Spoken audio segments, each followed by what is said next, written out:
Assalamualaikum warahmatullahi wabarakatuh. Bertemu lagi dengan channel Pak Guru Menjawab. Pada pertemuan kali ini kita akan membahas pembelajaran kelas 5, tema 5, subtema 1, pembelajaran keempat. Nah, sebelum mulai pembelajaran, siapkan dulu alat tulis, buku tulis, dan buku siswa kelas 5, tema 5.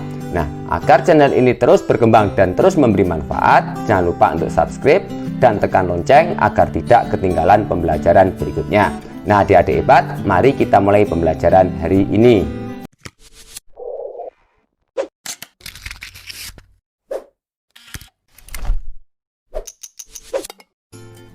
Adik-adik yang hebat, pada pembelajaran keempat ini kita akan belajar mengenai 1. Mengenal kondisi geografis Indonesia melalui peta. 2. Menggambar peta geografis Indonesia. Yang ketiga, membuat ringkasan informasi penting. Dan yang keempat, menjelaskan usaha pemimpin dalam mempertahankan kemerdekaan NKRI. Pada halaman 29, pada Ayo Membaca, bacalah dengan seksama bacaan dengan judul Indonesia sebagai negara maritim dan agraris. Kemudian pada halaman 30, berdasarkan bacaan di atas, tentukanlah pokok pikiran dan informasi penting dari bacaan dengan menggunakan tabel pada halaman 30. Nah, kakak akan mencoba memberikan sebuah jawaban. Paragraf pertama. Pikiran utamanya, Indonesia memiliki kondisi geografis yang unik di antara negara-negara yang ada di kawasan Asia Tenggara. Informasi pentingnya 1. Indonesia merupakan negara kepulauan karena terdiri atas pulau-pulau. 2. Negara kepulauan menjadi salah satu ciri negara maritim, yaitu negara yang luas lautnya lebih besar dibandingkan dengan luas daratan. Paragraf kedua, pikiran utamanya, selain sebagai negara kepulauan dan maritim, berdasarkan kondisi geografisnya, Indonesia juga merupakan negara agraris. Sedangkan informasi pentingnya, 1. Negara agraris adalah negara yang mayoritas penduduknya bekerja sebagai petani. 2. Negara Indonesia memiliki tanah yang subur karena abu vulkanik dari gunung-gunung berapi yang masih aktif. Paragraf ketiga, pikiran utamanya yaitu keberadaan negara Indonesia sebagai negara tropis juga sangat menguntungkan. Informasi pentingnya yaitu terdapat 2 musim di Indonesia, yaitu kemarau dan hujan, yang membantu para petani dan nelayan Indonesia untuk bekerja. Kemudian pada halaman 31, kita akan mencoba membuat ringkasan berdasarkan bacaan. Ringkasannya yaitu, negara Indonesia termasuk negara kepulauan karena terdiri atas pulau-pulau. Indonesia juga termasuk negara maritim, yaitu negara yang lautnya lebih luas dibanding daratannya. Selain itu, Indonesia merupakan negara agraris, yaitu negara yang mayoritas penduduknya bekerja sebagai petani. Indonesia memiliki 2 musim, yaitu kemarau dan hujan. Semua kekayaan dan kondisi alam tersebut, para petani dan nelayan Indonesia yang terbantu. Kemudian pada halaman 32, kita akan berlatih menggambar peta geografis Indonesia dan menyimpulkannya. Di sini kakak akan mencoba memberikan contoh gambar peta geografis Indonesia beserta dengan kesimpulannya. Perhatikan gambar di samping. Pada gambar di samping dapat kita buat sebuah kesimpulan, yaitu daerah pantai dalam peta diberi warna hijau muda. Di wilayah pesisir atau pantai ini umumnya dijumpai kegiatan masyarakat yang berhubungan dengan kelautan. Sebagai contoh, 1. Penangkapan ikan di laut. 2. Pembudidayaan ikan air payau. 3. Usaha tambak udang. 4. Pusat-pusat pelelangan ikan dan sebagainya. Sedangkan dataran rendah dalam peta berwarna hijau tua. memiliki kontur landai atau relatif datar. Berbagai kegiatan manusia yang banyak dikembangkan di daerah dataran rendah diantaranya: 1. Kegiatan pertanian atau perkebunan tanaman dataran rendah. 2. Kawasan industri menengah dan besar. 3. Pusat-pusat perdagangan. 4. Pusat-pusat pemerintahan dan kebudayaan. 5. Pusat-pusat pemukiman.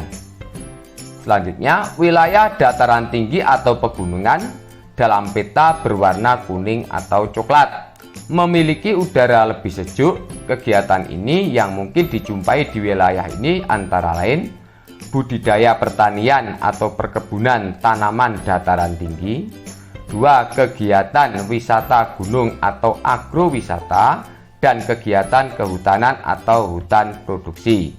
Sedangkan kesimpulannya yaitu aktivitas penduduk di suatu daerah sangat dipengaruhi oleh kondisi geografis, terutama kondisi fisiknya.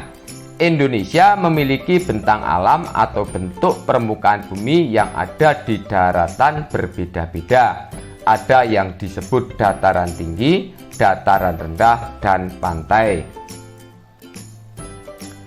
Selanjutnya, simaklah dan bacalah bacaan pada halaman 33 dengan seksama, yaitu dengan judul Usaha Mempertahankan Negara Kesatuan Republik Indonesia. Kemudian pada halaman 34, adik-adik diminta menjawab pertanyaannya. Nomor 1. Mengapa tanggal 20 Mei yang merupakan tanggal berdirinya organisasi Budi Utomo diperingati sebagai Hari Kebangkitan Nasional? Jawab, keberadaan Budi Utomo telah menumbuhkan semangat dan menandai terjadinya kebangkitan bangsa secara nasional. Nomor 2. Bagaimana peran Dr. Wahidin Sudirohusodo terhadap berdirinya organisasi Budi Utomo? Peran Dr. Wahidin Sudirohusodo ingin mengubah cara berjuang rakyat Indonesia dari perjuangan fisik kepada cara perjuangan melalui pendidikan dengan mendirikan organisasi modern pertama di Indonesia bernama Budi Utomo. 3. Apa saja yang mengancam persatuan dan kesatuan NKRI pada waktu dulu dan sekarang? Jelaskan. Pada zaman dulu, persatuan dan kesatuan terancam oleh sifat kedaerahan dan politik adu domba penjajah Belanda. Sedangkan pada saat ini, usaha mempersatukan bangsa sering terancam oleh gerakan-gerakan dalam masyarakat yang ingin memecah belah Negara Kesatuan Republik Indonesia, seperti Gerakan Aceh Merdeka di Aceh dan Gerakan Organisasi Papua Merdeka di Papua. 4. Apa saja usaha yang telah dilakukan untuk mengatasi ancaman terhadap keutuhan NKRI pada waktu dulu dan sekarang? Jawab, pada zaman dulu, Dr. Wahidin Sudirohusodo dan Dr. Sutomo berusaha membangkitkan kesadaran masyarakat Indonesia kala itu terhadap pentingnya persatuan dan kesatuan. Pada masa sekarang, para pemimpin nasional berusaha keras melakukan perundingan-perundingan untuk meredam aksi perpecahan. Kemudian pada halaman 36 Ayo Berlatih, kita akan mencoba menjawab 5 pertanyaan. Nomor 1. Mengapa Indonesia disebut sebagai negara kepulauan sekaligus negara maritim? Karena bentuk Indonesia yang terdiri atas pulau-pulau seperti Indonesia tersebut negara kepulauan. Negara kepulauan merupakan salah satu ciri dari negara maritim. Sedangkan negara maritim adalah negara yang memiliki luas laut lebih besar dibandingkan luas daratan yang terdiri atas pulau-pulau. Nomor 2. Informasi apa sajakah yang dapat diperoleh dari sebuah peta geografis? Jawab. 1. Luas suatu wilayah dilengkapi dengan nama wilayahnya. 2. Batas administrasi suatu wilayah.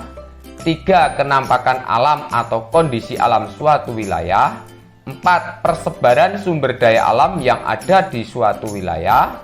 5. Persebaran kegiatan ekonomi dan budaya. Nomor 3. Apa sajakah manfaat persatuan dan kesatuan bagi kehidupan berbangsa dan bernegara di Indonesia? Jawab. 1. Kita tidak dapat dengan mudah dihasut oleh pihak-pihak tertentu, terutama mereka yang ingin menumbuhkan rasa benci atas perbedaan yang kita miliki. 2. Kita semakin menghargai dan menghormati sesama kita dimanapun kita berada.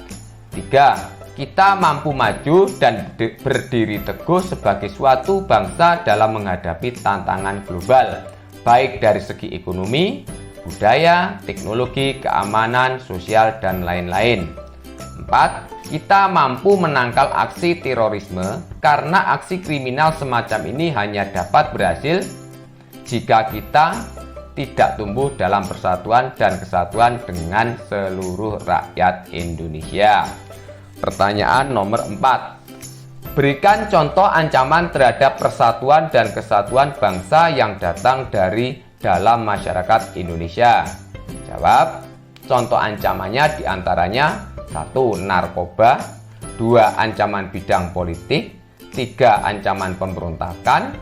4. Persoalan daerah. 5. Isu SARA. 6. Makar atau penggulingan pemerintah. 6. Kesenjangan ekonomi masyarakat dan masalah KKN. Selanjutnya pertanyaan nomor 5. Usaha apa sajakah yang menurutmu perlu dilakukan untuk mengatasi ancaman terhadap persatuan dan kesatuan bangsa yang datang dari dalam masyarakat Indonesia sendiri? Caranya yaitu menyadarkan masyarakat Indonesia bahwa persatuan dan kesatuan itu penting bagi suatu negara agar tidak terjadi hal-hal yang dapat menghancurkan negara Indonesia. Nah, adik-adik, demikianlah pembelajaran kali ini. Semoga bermanfaat. Dan agar tidak ketinggalan pembelajaran yang akan datang, jangan lupa untuk subscribe dan tekan lonceng.